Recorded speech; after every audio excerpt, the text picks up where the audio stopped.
मुस्तनसर हुसैन तारिक साहिब का नॉवल प्यार का पहला शहर। स्टीमर रात की तारीकी में रुतबार इंग्लिस्तान की सर्द और बिखरी हुई मौजों को चीरता फ्रांस की बंदरगाह डनकर्क की जानिब रवां था।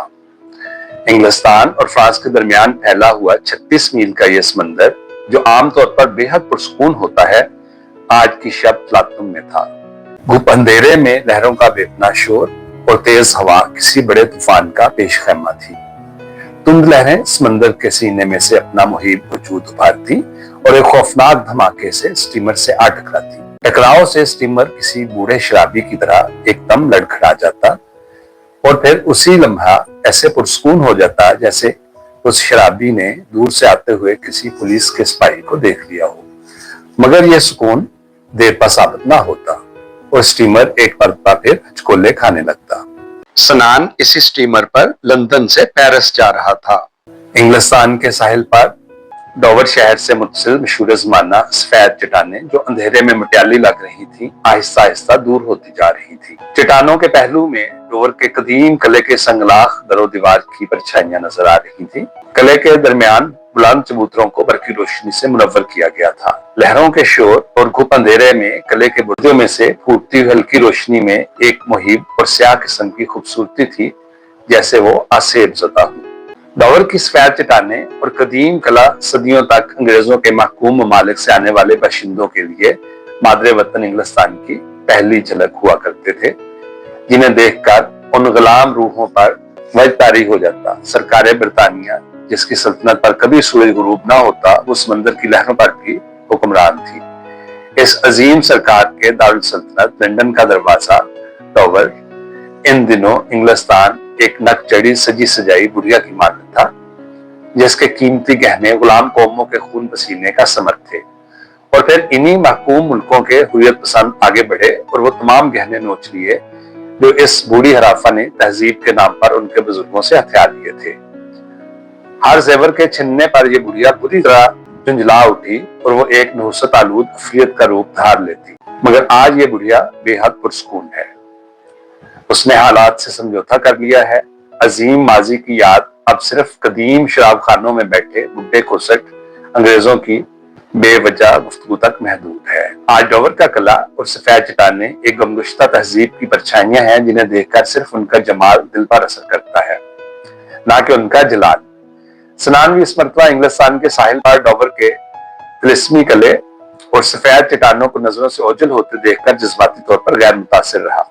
उसकी वजह शायद ये भी थी कि हिस्पानिया और उसके दरमियान फासले कम हो रहे थे। उसका इरादा था कि शाह पेरिस में बसर करके सीधा गरनाता हिस्पानिया के लिए रवाना हो जाए।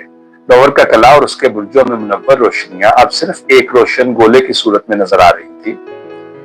सफेद चट्टानें मुकम्मल तौर पर तारीकी में डूब चुकी थी। सनान ने मुखालिफ समत में फ्रांस के साहिल की जानब देखा, वहां सिर्फ तारीकी थी। डनकर्क शहर कोसों दूर था। सनान ने खुनकी से बचाव की खातिर अपनी सफेद बरसाती का कॉलर गले के गिर्द लपेट लिया और अपनी तवील सियाहत के बारे में सोचने लगा। अभी 6 माह पहले की तो बात थी जब वो लाहौर में अपने कमरे में बैठा दुनिया के नक्शे पर सुर्ख पेंसिल से लकीरें खींचकर अपने सफर का खाका तैयार कर रहा था। और फिर खुशकी के रास्ते यह सफर शुरू हुआ। अफगानिस्तान, ईरान, तुर्की, बल्गारिया, यूगोस्लाविया, ऑस्ट्रेलिया, इतालिया, Switzerland, Germany, Denmark, Sweden, Norway, Holland और बेल्जियम से होता हुआ वो इंग्लिस्तान पहुंचा था। इस तवील सफर ने उसे थका दिया था। लंदन से रवाना होते वक्त उसे एहसास हुआ था कि अब उसके सफर का इख्तिताम होने को है। फ्रांस और हिस्पानिया की सियाहत के बाद वो घर की समत में चल खड़ा होगा। उसका प्यारा घर, यहाँ उसकी नन्ही मुन्नी बहनें और मुशफ़िक वालिदैन उसकी वापसी का इंतजार कर रहे थे। वो तो किसी सूरत उसे इस तवील सफर पर निकलने की इजाजत ही ना देते थे। बेटे, तुम अजनबी देशों की खाक छानोगे, उसके बाप ने कहा था। अनजानी राहों के मुसाफिर होगे, जाने उन देशों में तुम्हें क्या क्या मुश्किलात पेश आए और फिर तुम्हारे साथ कोई हादसा हो जाए तो। ये कहते हुए उसकी आवाज भरा गई थी। हादसा कहाँ नहीं हो सकता अब्बाजान, उसने हंसकर कहा था। यहाँ हमारे घर के सामने हाल रोड पर सड़क पार करते हुए भी तो हो सकता है। माँ खामोश रही, लेकिन उसकी आंखों में उतरी गहरी उदासी इस बात का पता दे रही थी कि वो भी अपने जवान बेटे के सियाहत को पसंदीदगी की नजर से नहीं देखती। चलते वक्त माँ ने उसका बाजू थाम लिया। بیٹے اپنا خیال رکھنا، اگر تمہیں کچھ ہو گیا تو میں یہاں اپنے باورچی خانے میں بیٹھی مر جاؤں گی۔ اس کے عزیز ترین دوست فخر نے کہا تھا، سنان تمہارا دماغ خراب ہے، تم کبھی بھی کامیاب انسان نہیں بن سکتے، 6 ماہ کی غیر حاضری تمہارے کاروبار کا ستیاراس ہو جائے گا۔ میں تو کہتا ہوں اب بھی اپنا ارادہ بدل ڈالو، آؤ شزان میں چائے کی ایک پیالی پی کر کہیں فلم دیکھتے ہیں۔ سنان جواب میں صرف مسکرا دیا تھا۔ ہاں، کسی ہوٹل میں چائے کی پیالی، مال روڈ کے بے مقصد چکر اور پھر شام کو ٹیلی ویژن کے سامنے اونگنا ہی ان لوگوں کے لیے کامیاب زندگی ہے۔ اس کے سامنے تو کوس قزح کے تمام رنگ بکھرے پڑے تھے، اجنبی افق اس کی زد میں تھے۔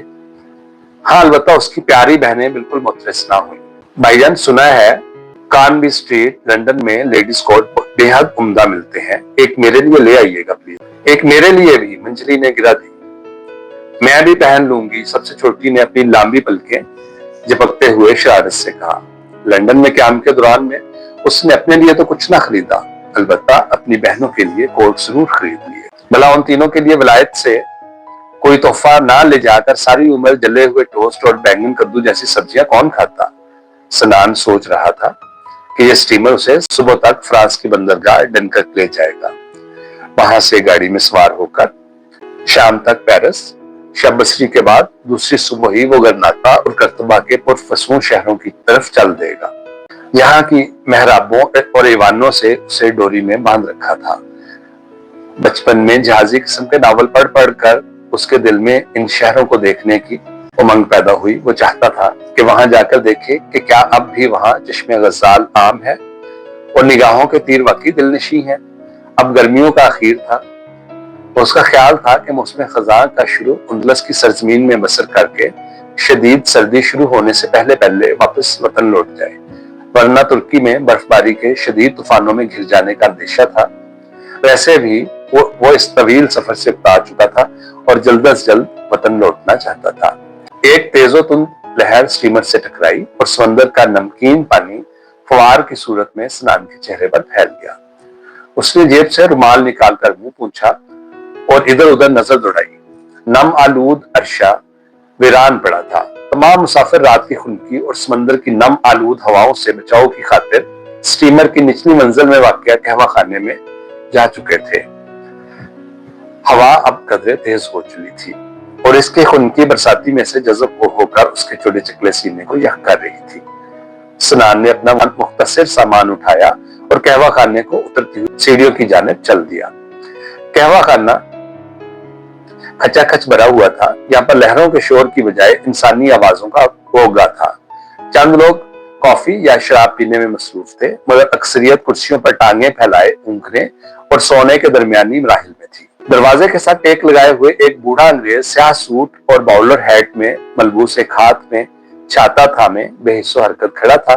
اسے شاید فرش پر کوٹ بچھا کر لیٹے ہوئے ایک نوجوان جوڑے کی حرکات و سکنات سے دیکھنے سے سکتہ طاری ہو گیا تھا، جو پیرس پہنچنے کا انتظار کیے بغیر وہی فرانسیسی رومان پسندی کا پہلا سبق رٹنے میں ہمتن مصروف تھے۔ ایک جانب چند نوجوان انگریز موسیقار اپنے قداور سازوں سے ٹیک لگائے اونگ رہے تھے۔ وہ شاید جس شہرت کے متمنی تھے انہیں لندن میں نہ مل سکی تھی اور اب وہ پیرس کا رخ کر رہے تھے۔ پیرس جہاں ہر فنکار کی قدر ہوتی ہے، وہ موسیقار ہو یا مصور۔ سنان نے ایک نظر اس بے ترتیب ہجوم پر ڈالی اور پھر میزوں، کرسیوں اور انسانی جسموں میں سے راستہ بناتا کاؤنٹر تک پہنچ گیا۔ ایک پیالی کافی اس نے اپنی گیلی برساتی اتارتے ہوئے کاؤنٹر کے پیچھے کھڑے ویٹر سے کہا، اور ہاں، اس نے جلدی سے ترمیم کی، کافی بلیک ہو، جیٹ بلیک، بغیر دودھ کے۔ ویٹر نے سر ہلایا اور کچھ کہے بغیر مشین کا ہینڈل گھما کر کافی تیار کرنے لگا۔ کاؤنٹر کے ساتھ اونچی کرسی پر براجمان ایک پستہ قد اسکاٹ نے اپنی مخمور آنکھیں سنان پر جما دی۔ اس کے سامنے شراب کا ایک گلاس دھرا تھا۔ شراب پیو لڑکے، سنان نے اسکاٹ پر ایک نظر ڈالی اور پھر ویٹر سے مخاطب ہو کر کہنے لگا، میں کافی میں چینی بھی پسند نہیں کرتا۔ پھر کافی، اسکاٹ نے بدک کر کہا۔ سنان خاموش رہا۔ اسکاٹ نے اسے کوٹ کا کالر پکڑ کر اپنی طرف متوجہ کرنے کی کوشش کی۔ میں نے کہا نا شراب پیو، کافی تو عورتوں کا مشروب ہے۔ میں شراب نہیں پیتا، سنان نے اکتاہٹ سے کہا۔ میں پلا دیتا ہوں۔ اسکاٹ مصر ہو گیا۔ کہہ جو دیا کہ میں شراب نہیں پیتا، سنان نے غصے سے کوٹ کا کالر چھڑاتے ہوئے کہا۔ नहीं पीते, बेहद बुरे ज़ौक़ के हामिल हो। मैं तो तुम्हारे भले की बात कर रहा हूँ। यहाँ स्टीमर पर टैक्स फ्री है और आधी कीमत पर मिलती है। स्कॉट ने लरजते हाथों काउंटर पर रखा शराब का गिलास उठाया और मुंह से लगाकर घटाघट पी गया। वेटर ने, जो शायद इसी इंतजार में था, कॉफी मशीन का हैंडल छोड़कर अलमारी में से बोतल निकाली और गिलास फिर से लबालब भर दिया। बोतल अलमारी में वापस रखकर वो फिर कॉफी बनाने में मशगूल हो गया। मैं तो हर हफ्ते फ्रांस का चक्कर लगा आता हूँ, स्कॉट ने घोट भरकर झूमते हुए कहा। आपकी वहां रिश्तेदारी है क्या? स्नान ने यूं ही पूछ लिया। रिश्तेदारी? स्कॉट ने एक बेहंगम कहकहा लगाया। स्कॉटलैंड के बाशिंदों की रिश्तेदारी सिर्फ स्कॉच विस्की से होती है। ज्यादा पी गया है कमबख्त, स्नान ने अंदाजा लगाया और खामोश खड़ा रहा। दरअसल रात का स्टीमर सुबह तक फ्रांस पहुंच जाता है। मैं वहां सारा दिन किसी कहवा खाने में बैठकर बोर्डो और कोनी, एक जिलों में उगाए जाने वाले अंगूरों की शराब से हज़ उठाता हूँ और दूसरी शब वापस इंग्लिस्तान आ जाता हूँ। स्टीमर का 2 तरफा किराया इसी कुर्सी पर बैठकर सस्ती शराब पीकर ही पूरा कर लेता हूँ। बहुत खूब, स्नान ने तंजी अंदाज में दाद दी। और जनाब ने सीधी सादी पतलून की बजाय ये लड़कियों का लिबास स्कर्ट को क्यों पहन रखा है? लड़कियों का लिबास? स्कॉट ने अपने 4 खाने वाले रंगदार ऊनी स्कर्ट की तरफ देखकर हैरानी से कहा। स्कर्ट लड़कियां ही तो पहनती हैं। हो, नहीं नहीं, स्कॉट ने फिर एक जोरदार कहका बुलंद किया। ये तो स्कॉटलैंड के जरी मर्दों का रिवायती लिबास स्कर्ट है। हमारा कौमी हीरो रोब राय भी यही पहना करता था। ये रोब राय स्कॉटलैंड का था क्या? 100% स्कॉट। नाम से तो हिंदू लगता है, स्नान ने बनावटी हैरत से कहा। तुम्हारी मालूमात निहायत नाकिस है। स्कॉट ने गिलास फिर खाली कर दिया और अपने कल्ट को घुटनों पर फैलाते हुए कहने लगा। वैसे ये लिबास है बड़े काम की चीज, सिर्फ तेज हवा चले तो मुसीबत खड़ी हो जाती है। तो आप लोग इसे पहनते ही क्यों हैं? मैं तो सिर्फ इसलिए पहनता हूं कि फ्रांसीसी औरतें इसे बेहद पसंद करती हैं, फिदा हो जाती हैं बस। स्कॉट ने अपना मदबूदार मुंह स्नान के पास लाकर बड़े रास्ताराना लहजे में बताया और फिर मुस्कुराकर कहने लगा। वैसे फ्रांसीसी औरतों के बारे में तुम्हारा क्या ख्याल है? कभी मिलने का इत्तेफाक नहीं हुआ? कॉफी सर, वेटर ने सफेद झाग से भरपूर कॉफी की प्याली स्नान के आगे रख दी। स्नान ने कॉफी के पैसे अदा कर दिए।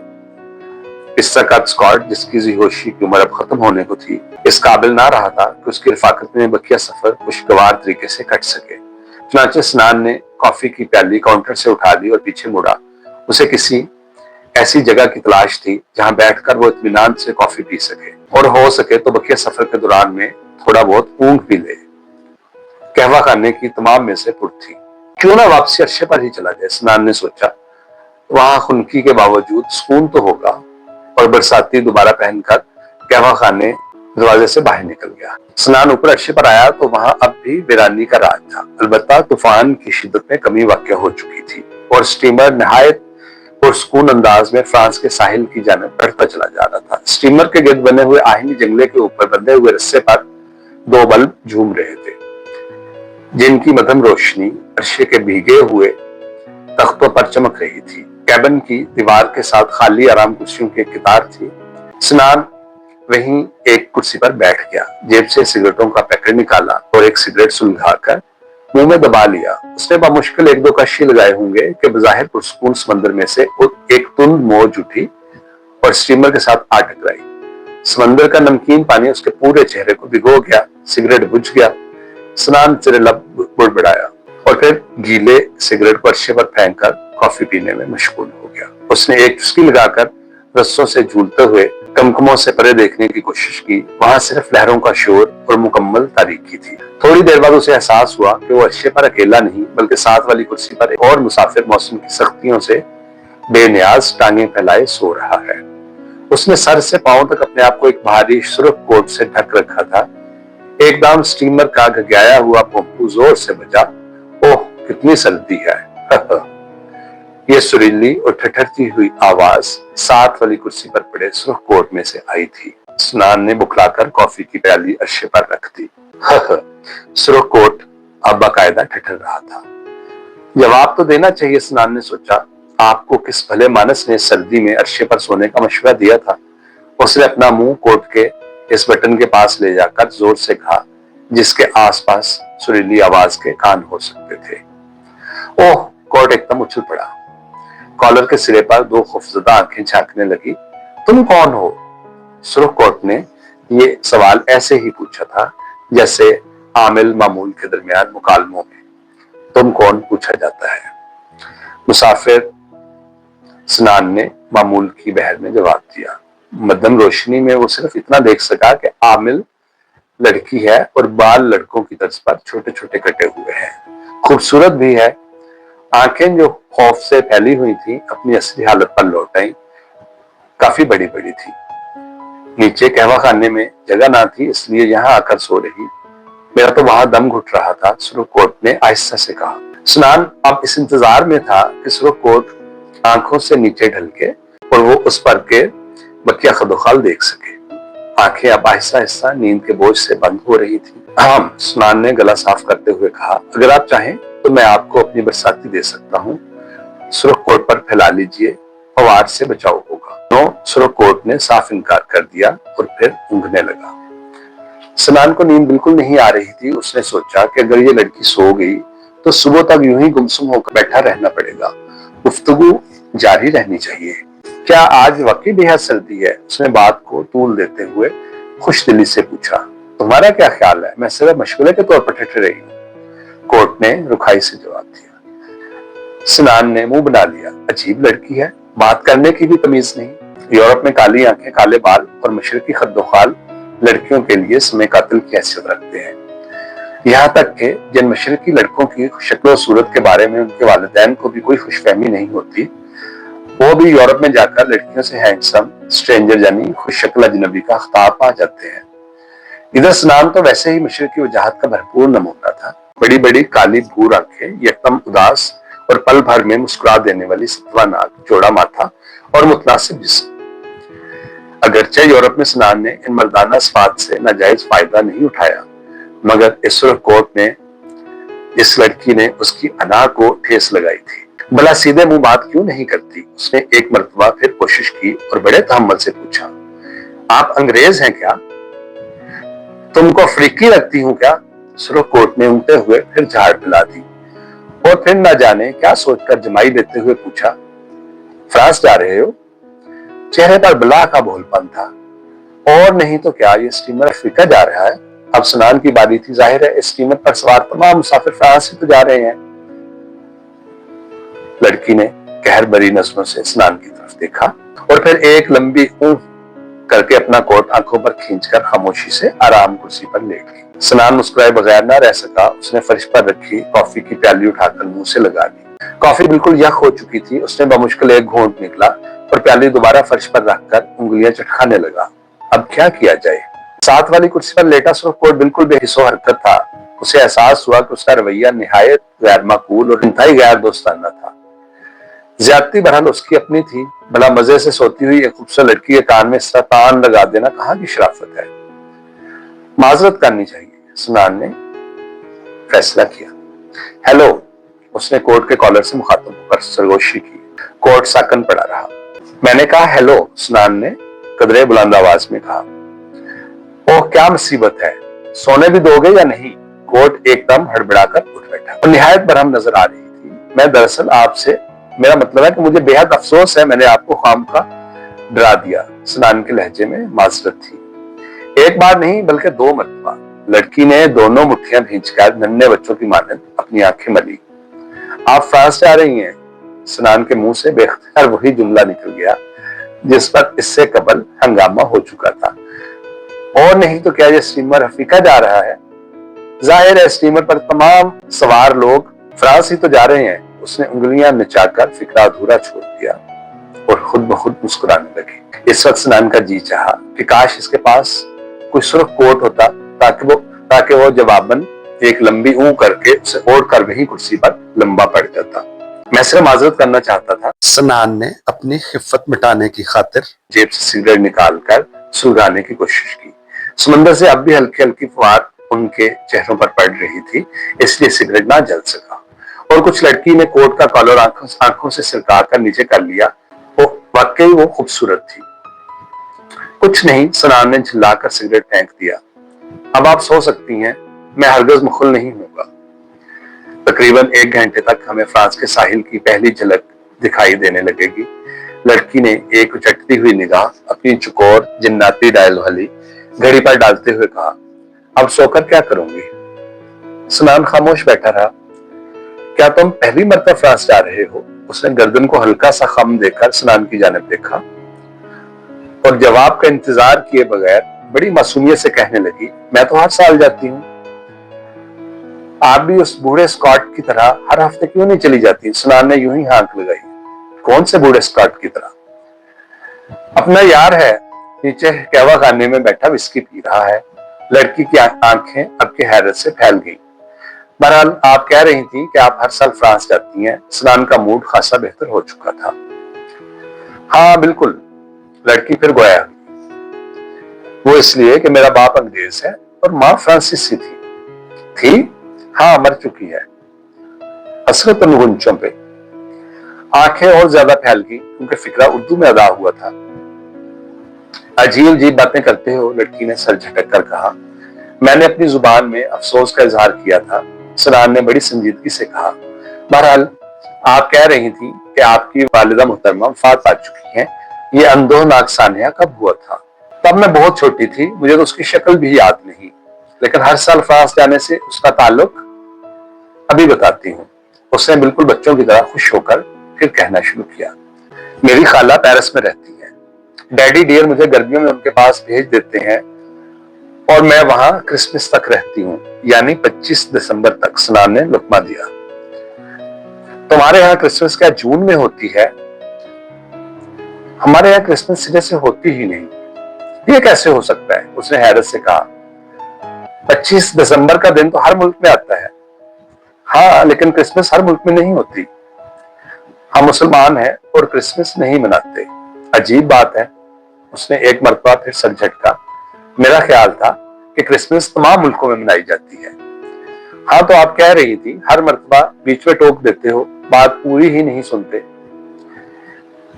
जी, सुनान ने सर झुका लिया। अब नहीं टोकूंगा। जाने में क्या कह रही थी? लड़की ने मुंह बनाकर कहा। आपका बाप अंग्रेज है, माँ फ्रांसीसी थी, मर चुकी है, खाला पेरिस में। क्रिसमस? हाँ हाँ, तो मैं क्रिसमस तक पेरिस में रहती हूँ और फिर वापस नोटिंगम चली जाती हूँ। वैसे पेरिस में इंग्लिस्तान की निस्बत सर्दी का मौसम कदरे गवारा है। मुझे सर्दी बिल्कुल पसंद नहीं। सुनान ने अब इस लड़की मासूम बातों में बेहद दिलचस्पी ले रहा था।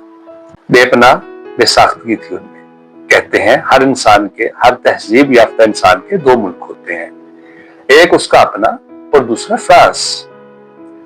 आप पर यह रिवायत 100% सादिक आती है। सुनान ने मुस्कुराते हुए कहा। फ्रांस की बजाय पेरिस कहना चाहिए। पेरिस बेहद हसीन शहर है, खास तौर पर दरियाए सीन और उसके खामोश किनारे, जहां मैं हमेशा शाम ढले सैर को निकल जाती हूँ और रात गए तक अकेली घूमती रहती हूँ। अकेली? हाँ, बिल्कुल अकेली। सुनान सोचने लगा कि पेरिस जैसे शहर में इतनी हसीन लड़की को लोग अकेले कैसे घूमने देते होंगे। सुबह काजिब के आसार नुमाया हो रहे थे और जंगले के ऊपर रस्से से लटकते हुए कुमकुमों की रोशनी अब मान पड़ती जा रही थी। स्टीमर के गिर्द फैला हुआ समंदर, जो पिछली शब एक मुहिब अफरियत की मानंद चिंगाड़ रहा था, अब एक वसी सुरमई सहरा की मानंद खामोश और पुरसुकून लेटा हुआ था। हवा भी थम चुकी थी। दूर उफक पर एक हल्की सी लकीर उभरी। फ्रांस, लड़की ने लकीर की जानिब इशारा करते हुए सुनान को बताया। हाँ, फ्रांस, जिसकी सरहदें हिस्पानिया को छूती हैं। हिस्पानिया में उनका नाम का एक सूबा है, यहाँ करतबा, इश्बिलिया, गरनाता जैसे पुरफसूल शहरों के ऐवान और मेहराब मेरे इंतजार में है। हिस्पानिया देखने के बाद तुम कहाँ जाओगे? घर। और घर कहाँ है? सुनान हंस दिया। मैं अपना तारुफ करवाना भूल ही गया। मैं पाकिस्तानी हूँ, एक कदीम शहर लाहौर का रहने वाला हूँ। क्या इंग्लिस्तान में तालीम हासिल करने की गर्ज से आए थे? मैं कहीं भी किसी गर्ज से नहीं जाता। लोगों के नजदीक बेमकसद आवारागर्दी, जिसे मैं सियाहत का नाम देता हूँ। मैं स्याह हूँ। स्याहों के नाम भी तो हुआ करते हैं। सुनान के लबों पर मुस्कुराहट फैल गई। मुझे सुनान कहते हैं और मेरा नाम पास्कल है। लड़की ने अपना नन्ना मुन्ना हाथ आगे कर दिया। सुनान के भारी और गर्म हाथ ने उसकी सारी खुनकी जज़्ब कर लिए। मैंने अपना हाथ मिलाने के लिए आगे किया था, थामने के लिए नहीं। ओह सॉरी, सनान ने जल्दी से हाथ छोड़ दिया। तुम कितने खुशकिस्मत हो जो आजादी से घूम फिर सकते हो, पास्कल कह रही। इसमें खुशकिस्मती से ज्यादा जुनून का हाथ है, सियाहत का जुनून जो फसले गुल आते ही कूद कर आता है। दोस्तों की राय में हर दूसरे तीसरे साल मेरा दिमाग उल्ट जाता है और मेरे जहन में सुनहरी वादियां और झिलमिल झिलमिल करती झीलें उभरने लगती हैं। फिर मुझसे निचला नहीं बैठा जाता और मैं चंद तारीख की किताबें और मुख्तसर सा सामान कंधे पर रखकर अपने शौक की तकमील के लिए निकल खड़ा होता हूँ। आज मैं भी तुम्हारी तरह सामान कंधे पर रख पासपोर्ट जेब में डाल मजे से दुनिया की सियाहत पर निकल सकूं। पास्कल ने उदास होकर। इंतजार किस बात का है या किसका है? इंतजार एक शहजादे का है जो मेरे बदन में चुभी हुई सूइयां निकालकर मुझे असली नींद से बेदार कर दे। सनान के पल्ले कुछ ना पड़ा। मेरे लिए तो ये एक दीवाने का ख्वाब है। वो बेहद आज़ुदा नजर आ रही थी। सनान ने पहली मरतबा उसे गौर से देखा। उसकी बड़ी बड़ी आंखें गहरे नीले रंग की थीं और सतवा नाक सिरे पर कदरे ऊपर को उठी हुई। सुर्खों सफेद गोल चेहरे पर छोटे कटे हुए बाल बेहद भले लग रहे थे। पिछली शब को तारीकी में वो इसे अच्छी तरह नहीं देख सका था। वो यकीनन बेहद हसीन थी। सनान ने सोचा अगर इस लड़की को मर्दाना कपड़े पहना दिए जाएं तो एक निहायत हसीन और जमील सा लड़का बन सकती है। सूबेदार दिलनवाज खान की बताई हुई दो बातों में से एक तो पेरिस के बारे में दुरुस्त साबित हो गई है। अब देखें दूसरी का क्या बनता है। सनान ने उसकी आंखों को गौर से देखते हुए कहा।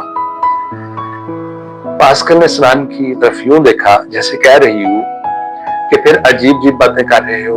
हमारे गांव में एक रिटायर्ड सूबेदार इस नाम का गुजरा है। सनान ने अपना सिलसिला कलाम जारी रखा।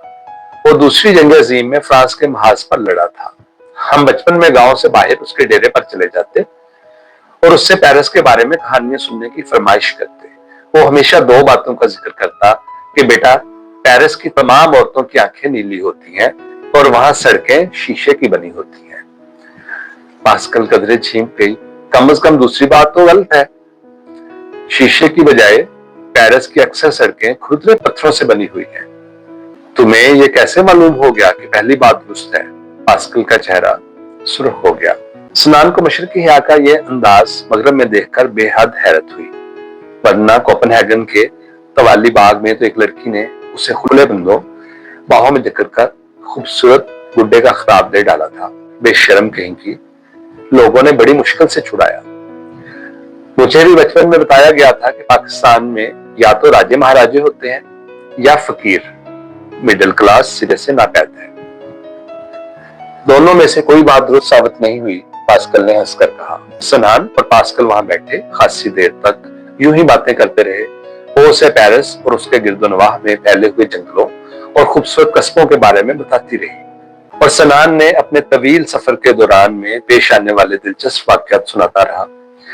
किस तरह अफगानिस्तान के वसी सहराओं में वो एक हादसे से दो चार हुआ और उसे कई रोज एक वीरान कारवान सराय में गुजारने पड़े। बर्फ पोशों का जिक्र किया जिसकी चोटी पर एक रिवायत के मुताबिक हजरत नूह अलैहिस्सलाम की कश्ती लंगर अंदाज हुई थी। इस्तांबुल से चंद मील दूर शहजादों के जजीरे में एक अजीबो गरीब यूनानी लड़की से मुलाकात। स्विट्जरलैंड के बुलंद पहाड़ों में एक असेब ज़दा कस्बे में क्याम। स्वीडन की एक झील के किनारे चांदनी रात में एक बारहसिंगे से मुठभेड़ और फिर ब्लैक फॉरेस्ट जर्मनी की वो छोटी सी नदी जहां से रोमानवी दरियाए डेन्यूब का आगाज होता है। पास्कल थोड़ी तले हाथ रखे उसकी तमाम बातें बेहद दिलचस्पी से सुनती रही।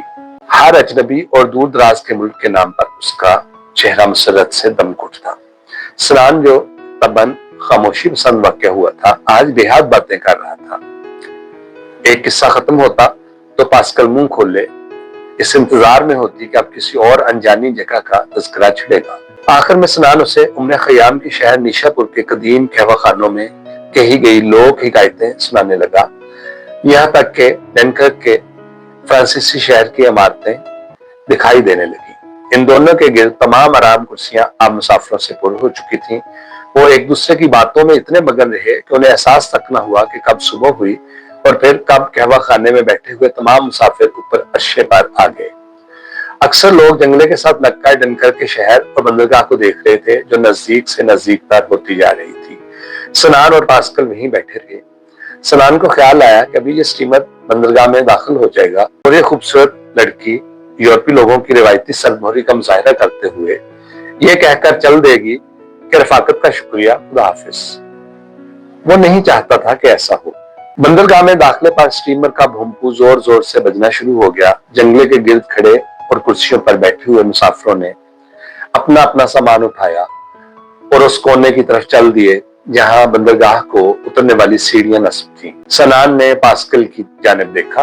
वो बड़े सुकून से अपने सुर्ख कोट के एक बटन से खेलने में मसरूफ थी।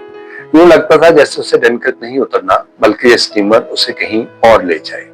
सनान ने जेब से कंघी निकाली, अपने नामालूद बाल दुरुस्त किए और कुर्सी से उठ खड़ा हुआ। तमाम शब की बैठक ने उसके जिस्म को बुरी तरह अकड़ा दिया था। उसने अपनी सफेद बरसाती उतार कर बाजू पर डाल ली और पास्कल की जानिब देखा। वो नजरें झुकाए इसी तरह अपने बटन से खेल रही थी। पास्कल ने अपनी पलकें ऊपर उठा दी। सनान को यूं लगा जैसे उसकी आंखें बिल्कुल एक आईने की मानंद शफाफ हैं और जिनमें फ्रांस के समंदर की नीलाहट का अक्स झलक रहा है। क्या यहीं बैठे रहने का इरादा है? पास्कल खामोश रही। आपकी इत्तला के लिए यह स्टीमर अब वापस इंग्लिस्तान ही जाएगा, अफ्रीका नहीं। इसलिए बेहतर यही है कि आप यहां से उठे और बंदरगाह पर उतर जाए। तुम जाकर गाड़ी में बैठो, मैं खुद आ जाऊंगी। सनान ने पास्कल की तरफ गौर से देखा। उसका चेहरा उतरा हुआ था और वो बेहद उदास नजर आ रही थी। सनान को हैरत हुई कि इस लड़की के चेहरे के तासरात पल भर में किस तरह बदल जाते हैं। मासूमियत और हंसी की जगह रज़मर्दगी और उदासी थी। बादले न खास्ता सनान ने अपना सामान उठाया और बंदरगाह को उतरने वाली सीढ़ी की तरफ बढ़ा। उसे ख्याल आया कि हो सकता है ये लड़की गाड़ी के किसी और डब्बे में सवार हो जाए या सिरे से सवार ही ना हो और वो इसे हमेशा के लिए खो दे। इस ख्याल ने उसे बेहद उदास कर दिया और वो फौरन वापस उसी जगह आ गया जहां पास्कल अभी तक नजरें झुकाए बैठी थी। पास्कल ने सर उठाकर उसकी तरफ देखा। उसकी आंखों में नीलाहट में नमी थी। मैं तुम्हारा सूटकेस उठा लेता हूँ। पास्कल मुस्कुरा दी, पर उसकी मुस्कुराहट में शोखी की बजाय उदासी का पहलू था। डैडी डियर ने मेरा सामान लंदन से बुक करवा दिया था। मेरे पास सिवाय इस सुर्ख कोट और हैंडबैग के और कुछ नहीं। सनान वहीं खड़ा रहा। वो जानना चाहता था कि ये लड़की उसके साथ चलने में झिझक क्यों महसूस कर रही है। अच्छा तो फिर कम से कम गाड़ी तक तो मेरे साथ चलो, सनान ने नहायत नरमी से दरखास्त की। मैं पहली मरतबा फ्रांस की सरजमीन पर कदम रख रहा हूँ और मुझे रहनुमाई की जरूरत है। एक सयाह को रहनुमाई की जरूरत कैसे पेश आ गई? उसने आहिस्ता से कहा। कभी कभार एक तजर्बाकार सयाह भी किसी ऐसे दोराहे पर आ खड़ा होता है जहां से मंजिल की सम्मत का तयन करना बेहद दुश्वार हो जाता है। पास्कल हंस दी, अपना सुर्ख कोट बाजू पर रखा और बिल्कुल नाक की सीध में देखते हुए बड़ी खुद एतमादी से उठ खड़ी हुई। मोहतरमा पहले आप, सनान ने शुलरी का मुजाहरा करते हुए झुककर कहा। वो बेहद मसरूर नजर आ रहा था। शुक्रिया। पास्कल ने अपनी नीली आंखें एक लहजा के लिए सनान पर जमा दी। सनान इसी तरह झुका हुआ उसके सामने से हट गया। वो कदरे झिझकी और फिर बंदरगाह को उतरती हुई सीढ़ियों की जानिब रुख करके चलना शुरू कर दिया। सनान सीधा होकर उसके पीछे चलने को था, मगर चल ना सका। उसे यूं महसूस हुआ जैसे उसका सांस रुक गया हो। उसके कदम अर्शे की गीली लकड़ी पर मेखों से ठोक दिए गए। वो जो कुछ देख रहा था वो कुदरत का एक भयानक मजाक था। खालिक अपने तख्लीकी अमल में कहीं चूक गया था। वो चल नहीं रही थी, बल्कि चलने की असियतनाक कोशिश में मसरूफ थी। लड़खड़ाती, ठोकरें खाती पास्कल बेबसी और गुस्से के जज्बात से सनान का दिमाग दहकने लगा और उसने अपने सीने में उस बेबस लड़की के लिए बेपनाह हमदर्दी और रहम की एक ऐसी लहर दौड़ती हुई महसूस की जिसने उसके सारे जिस्म को सुन करके रख दिया। वो उसी आराम कुर्सी के पास बेहिस्सो हरकत खड़ा टिकटकी बांधे उसे देख रहा था। पास्कल एक हाथ अपनी रान पर सख्ती से दबाए बेहद तकलीफ दे अंदाज में लगड़ाती हुई चली जा रही थी। सीढ़ी के करीब पहुंचकर वो लहजा भर के लिए रुकी और फिर आहिस्ता से पीछे मुड़कर सनान की जानिब देखा। क्या यहीं खड़े रहने का इरादा है? उसके बारीक होंठों पर हुज़्न आमेज तबस्सुम खेल रहा था। سنان نے بے یقینی کے عالم میں ایک مرتبہ سر کو جھٹکا اور اسی طرح گمسم تیزی سے چلتا ہوا اس کے پاس پہنچ گیا۔ پاسکل کی آنکھوں میں نمی تھی۔ مجھے معلوم ہے، اس نے کہنا شروع کیا، تمہارے دل میں اس وقت میرے لیے رحم اور ہمدردی کے جذبات موجزن ہیں۔ سنان ایک دم اس بیان خواب سے بیدار ہو گیا۔ نہیں، ایسا تو نہیں، اس نے جلدی سے کہا، مجھے جھوٹ پسند نہیں، سب لوگ مجھ پر ترس کھاتے ہیں، میں ہمیشہ سے رحم کے جذبات کی بیکاری بن جاتی ہوں۔ تم دوسروں سے مختلف نہیں ہو۔ وہ خاموش کھڑا اس کے اداس چہرے اور پلکوں پر لرزتے آنسوؤں کو دیکھتا رہا۔ میں نے تمہیں بتایا تھا نا، ڈیڈی ڈیئر مجھے بے حد چاہتے ہیں۔ میری 16ویں سالگرہ پر انہوں نے مجھے ایک تیز رفتار سپورٹس کار تحفے میں دی۔ 17ویں سالگرہ آنے سے پہلے ہی ایک خزاں رسیدہ شب کو نٹنگم کے شیروڈ جنگل میں میرا حادثہ ہو گیا۔ مجھے بے حد افسوس ہے۔ سنان اور کچھ نہ کہہ سکا۔ اسے پہلی مرتبہ احساس ہوا کہ انگریزی زبان میں ہمدردی اور افسوس کے جذبات کا اظہار کس قدر مشکل بلکہ ناممکن ہو جاتا ہے۔ کوئی بات نہیں، اس نے تلخی سے کہا، میں اب عادی ہو چکی ہوں۔ کیا تم دونوں کا واپس انگلستان جانے کا ارادہ ہے؟ بندرگاہ پر کھڑے اسٹیمر کے کپتان نے ان دونوں سے مخاطب ہو کر زور سے کہا، تمہارے سوا تمام مسافر اتر چکے ہیں۔ سنان نے سرخ کوٹ اس کے بازو سے اٹھا لیا اور دونوں آہستہ آہستہ سیڑھیوں سے نیچے اتر گئے۔ کسٹم سے فارغ ہو کر وہ بندرگاہ کے پہلو میں واقع ڈنکرک کے ریلوے اسٹیشن پر آ گئے، جہاں پیرس جانے والی گاڑی تیار کھڑی تھی۔ وہ دونوں ایک ہی ڈبے میں سوار ہو گئے۔ 8 مسافروں کے چھوٹے سے ڈبے میں ان دونوں کے علاوہ صرف 3 راہبائیں سوار تھیں، جو ہاتھوں میں تسبیح تھامے آنکھیں بند کیے عبادت میں مگن تھیں۔ سفر کے دوران میں سارا عرصہ پاسکل خاموش بیٹھی کھڑکی سے باہر تکتی رہی۔ یوں لگتا تھا جیسے اس ڈبے میں سوار دوسرے مسافروں اور سنان کی موجودگی کا احساس تک نہیں اور وہ اکیلی خلا میں سفر کر رہی ہے۔ سنان کو معلوم تھا کہ ہر سال انہی راہوں سے گزرنے والی اس بے بس لڑکی کو ڈبے سے باہر گزرتے ہوئے فرانس کے دیہی مناظر سے کوئی دلچسپی نہ تھی۔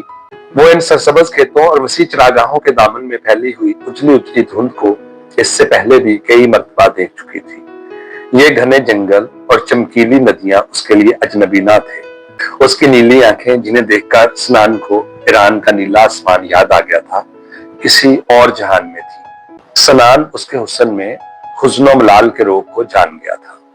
اسے اب احساس ہوا کہ وہ اتنی خوبصورت ہوتے ہوئے بھی پیرس کی پرفسون شام میں دریائے سین کے کناروں پر اکیلی ہی کیوں گزار دیتی ہے۔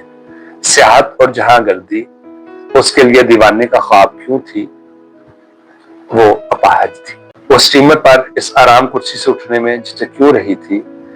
خالق اپنے تخلیقی عمل میں نہیں چوکا تھا، بلکہ انسانی ساختہ ایک لوہے کے ڈھیر نے مکمل تخلیق کا حسن باغدار کر دیا تھا۔ پچھلے 6 ماہ کی جہاں گردی کے دوران میں سنان کو کسی ملک میں بھی کسی ایسی لڑکی سے ملنے کا اتفاق نہ ہوا تھا جسے ایک مرتبہ پھر ملنے کی ہوک اس کے دل سے اتنی شدت سے اٹھی ہو۔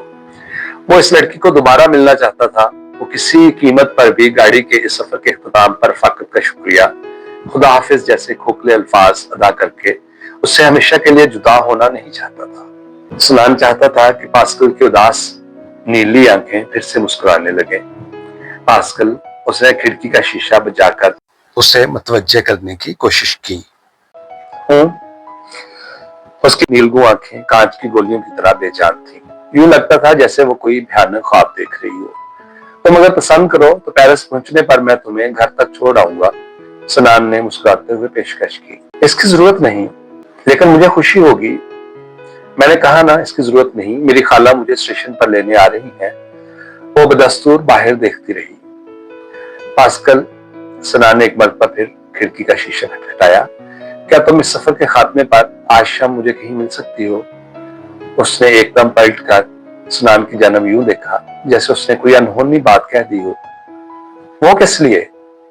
میں چاہتا ہوں کہ تم شام کو دریائے سین کے کنارے اب اکیلی نہ گھومو۔ میں تمہارا ساتھ دینا چاہتا ہوں۔ پاسکل نے ہنسنا شروع کر دیا، مگر اس کی ہنسی سنان کو بے حد ڈراؤنی لگی۔